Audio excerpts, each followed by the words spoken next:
দেখেন এগুলো হলো 17 তারিখে বসাইছি।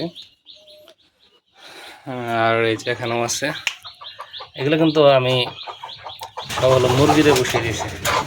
এটা হলো 8 তারিখে। ডিমের কালারটা এরকম কেন? সোনার ডিমের মতো। হ্যাঁ, কালার তো তুমি কি সোনার ডিম পালা নাকি? কই এই যে তুমি, কালার তো গোল্ডেন কালার হয়েছে দেখি। আপনারা জানেন যে আমি মুরগির পাশাপাশি চীনা হাঁসও পালন করি, এবং কি আমার এই যে 10টা কিন্তু চীনা হাঁসের বাচ্চাও আছে। মানে ওদেরকে আমি আমার খামারের জন্য বড় করতেছি, কিন্তু যে বিষয়টা সেটা হলো ওদের কিন্তু আমি আলাদাভাবে ব্রুডিং করছি। মানে হাঁস থেকে বা মুরগি থেকে সরিয়ে, এগুলো তো মুরগিতে ফ্রাইছি, মুরগি থেকে সরিয়ে আলাদাভাবে ওদেরকে ব্রুডিং করছি। তো হাঁসেরা ওদের ডিমের বাচ্চা হলেও কিন্তু ওরা জানে না যে ওদের বাচ্চা। এখন যে বিষয়টা, এখন যদি আমি ওদের কাছে দিতে যাই তাহলে কিন্তু ওরা ঠুকরাঠুকরি করবে। হ্যাঁ, এটা রাখা যাবে না। এখন আমি কিভাবে ওদেরকে এই মিল মহব্বত ঘটাই বা ওদের সাথে মিলাই, সে বিষয়টা আপনাদেরকে দেখাই। দেখেন আমার এই বাচ্চাগুলোর বয়স কিন্তু 22 থেকে 23 দিন। হ্যাঁ, তো ওই যে হাঁস দেখতে পাচ্ছেন, ওর ডিম থেকে কিন্তু ফোটানো এগুলো বাচ্চা, মুরগি দিয়ে ফোটানো। তো যে বিষয়টা সেটা হলো, আমি ওদেরকে এখন ওদের কাছাকাছি কিন্তু খুব সময় আর কি কাটানোর ব্যবস্থা করে দিতেছি।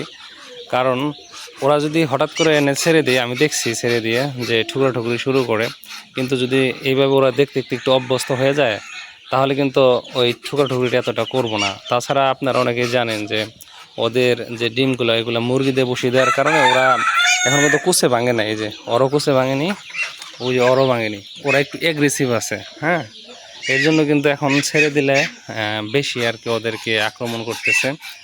তো এই কারণে কিন্তু আমি ধীরে ধীরে পদক্ষেপ নিতেছি যে কিভাবে ওদেরকে আর কি একসাথে করা যায়। দেখেন প্রথমে খাঁচা দিয়ে ওদের কাছে রেখে দিছি যেন ওরা ওদেরকে আর কি দেখে চিনে। আর আমার হাঁসগুলো এমন, ওরা বাইরে গেলে শুধু মুরগির কাছাকাছি যে বসে থাকে, ঠিক আছে, হাঁসের কাছাকাছি কম আসে। এই জন্য কিন্তু এই সমস্যাটা হইতেছে যে মানে ওদের কাছাকাছি থাকতেছে না এবং কি চিনতেছে না। চিনা জানা হইলে কিন্তু আর কোনো সমস্যা হবে না। আপনাদের একটু মানে ওদেরকে ছাড় দিয়ে দেখাবো যে যদি ছেড়ে দেই তাহলে কি হয়। হ্যাঁ, দেখা যাক। কালকে তো ছাড়ছিলাম, একটু আক্রমণ করছিল। অবশ্যই যে ওই পাশে একটু ছেঁড়া আছে না, ওই দেখেন ছেঁড়া কি ফাঁকা আছে, ওরা এই ফাঁকা দিয়ে বের হয়ে যায়, বের হওয়া শিখে গেছে। এটা একটা সমস্যা হচ্ছে। আচ্ছা দেখি এখন একটু ছেড়ে দিয়ে দেখি কি করে ওরা। আর বের হওয়ার জন্য পাগল পাগল হয়ে গেছে, মানে একটু দেখার জন্য আর কি। মানে বের হও, যে বের হইতেছে, দেখা যাক দেখা যাক কী করে যে ওরা। এই সাদা দুটো কিছু বলে না সাধারণত, কারণ ওরা তো অতটা অ্যাগ্রেসিভ না, কিন্তু এই যে এরা অ্যাগ্রেসিভ মোডে আছে। ওদের কুচে ভাঙানোর জন্য ওই যে ঘর দেখেন জাপ দিয়ে রাখছি আমি।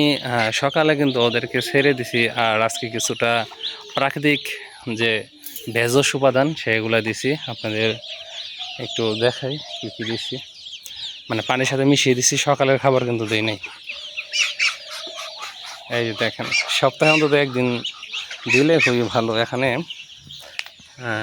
আদা আছে, তুলসী পাতা আছে, তাছাড়া রসুন আছে এবং কালো জিরা, সবগুলো বেটে তারপর পানির সাথে মিক্সড করে দেওয়া হয়েছে। কাঁচা হলুদও দিতে পারেন, আমি কাঁচা হলুদ দিই নাই, ভাবতেছি অন্য একদিন কাঁচা হলুদ দেবো। এই যে ওরা পানি খাইতেছে। এই তোমরা যদি এখানে যদি অভ্যস্ত হয়ে যাও তাহলে তো আমার জন্য অনেক ভালো। কালকে তো একটু ঝগড়া করছিল, আছে কিন্তু ঝগড়াটা মার্শাল্লাহ একটু দেখতেছি না। যাই হোক, সকালবেলা ওরা কি করুক, এখন একটু বাইরে যাক, ঘাস টাস খাক। আমি কি করব সেটা হলো এরপরে ওদেরকে সবাইকে একসাথে রাখার চেষ্টা করব। এইটাই বিষয়, আপনার দেখতে দেখতে একটা অভ্যস্ততা চলে আসে। হ্যাঁ, কাছাকাছি রাখবেন, দেখবে অভ্যস্ত চলে আসবে, তারপর কিন্তু এরকম করবে না। হঠাৎ করে এনে যদি আপনারা দেন তাহলে সমস্যা। আর ওদের বয়স যখন একদম কম থাকে, 10-15 দিন, এই সময় কিন্তু দিবেন না। অন্তত 25 দিন, 22-25 দিন এই সময় থেকে অভ্যস্ত করতে করতে হঠাৎ করে দেখা যাচ্ছে দিবেন, মাঝে মধ্যে ছেড়ে দিবেন। ঠুকরি করলে আবার ওদেরকে সরিয়ে ফেলবেন। আমার যে সাদা চীনা হাঁস, ও কিন্তু মাশাল্লাহ এই যে ডিম দিছে। ডিমের কালারটা এরকম কেন? সোনার ডিমের মতো। হ্যাঁ, কালার তো তুমি কি সোনার ডিম পালা নাকি? কই এই যে তুমি, কালার তো গোল্ডেন কালার হয়েছে দেখি। যাই হোক, এত ভাবভঙ্গি বাদ দিয়ে ওদেরকে খেতে দিতে হবে।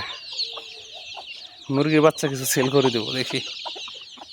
এগুলো বিভিন্ন সাইজের আছে বুঝছেন, বিভিন্ন মুরগিতে পড়েছে, একটা এখানে পড়ছে সাইজে, এখানে কোনটার কী বয়স এখন আমিও হিসাবে রাখি নাই, নাম ব্যস্ততা। তো ইনকিউবেটরে ফুটতেছে বাচ্চা, এরপর থেকে তো ইনকিউবেটরে ফোটাবো ইনশাল্লাহ।